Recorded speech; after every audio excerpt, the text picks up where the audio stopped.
Oke, nggak apa-apa. Oh, sudah? Kalau sudah boleh kita dengar dulu. Menyapa dulu Ibu Yuni.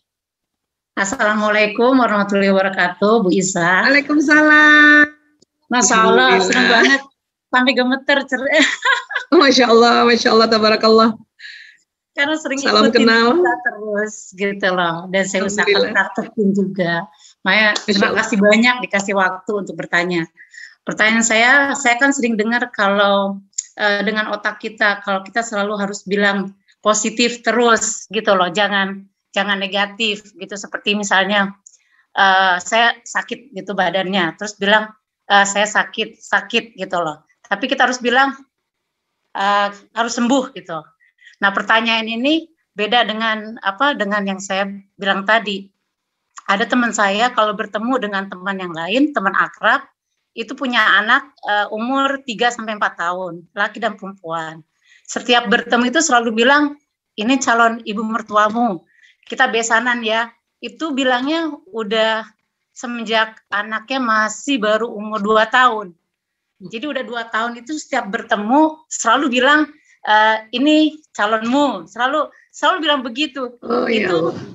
Itu bagaimana? Soalnya dalam agama saya dengar ada ustadz yang bilang katanya kita nggak boleh menjodohkan anak dari kecil, gitu, karena kita nggak tahu besarnya mereka bagaimana.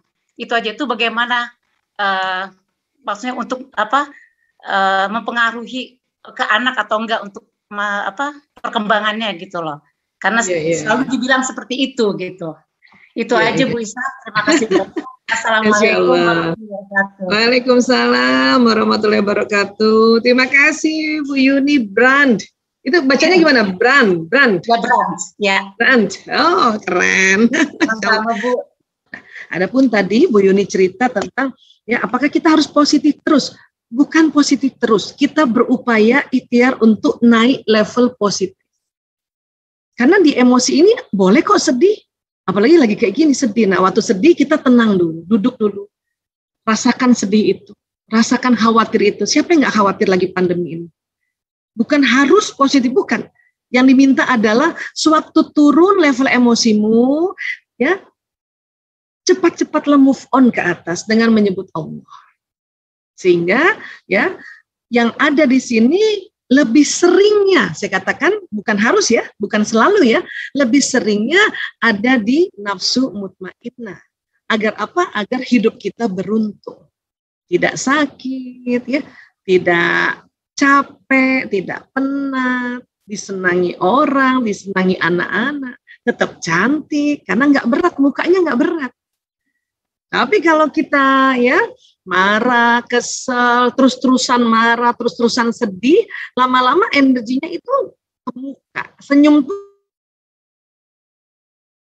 susah, berat mukanya. Orang nggak suka lihat orang yang mukanya nggak pernah senyum karena berat, kan gitu ya. Nah, ataupun omongan ya, ini nanti jadi calon besanmu ya, itu mungkin pengharapan. Cuman yang diminta adalah harus ada kalimat ya, insya Allah, bila Allah mengizinkan kita besanan ya. Nah, itu namanya pengharapan. Memang kalau soal jodoh ini ya, itu kita nggak tahu loh, ya. Makanya lebih bijak nggak usah kita seperti itu, karena anak-anak nanti terbebani, ya. Sampaikan aja insya Allah ya, itu juga masih boleh ya. Insya Allah kalau nanti berjodoh kita besanan ya, insya Allah. Kalau memang jodohnya anak-anak bisa juga begitu, karena wallahu alam jodoh itu. Yang suka menjodohkan dari kecil itu budaya daerah atau budaya negara ya. Kalau dalam Islam itu nggak begitu, ya nggak begitu. Tapi apapun itu masih ada mungkin orang memakai budaya daerahnya sehingga ya mumpung kan sama nih ya, kita tahu bibit bobotnya, makanya kita ini ya order buat anakku gitu. Ya, tapi kalau lupa bilang insya Allah, itu yang jatuhnya bahaya, mendahului Allah. Makanya tetap aja kalau mau kayak gitu dan setuju juga kedua belah pihak, anak-anak juga mungkin dari kecil juga mungkin kita lihat ya bisa berjodoh ya, tapi harus bilang insya Allah kalau memang ini jodoh, nanti kita berjodoh ya. Saya kira itu barangkali sikapnya ya.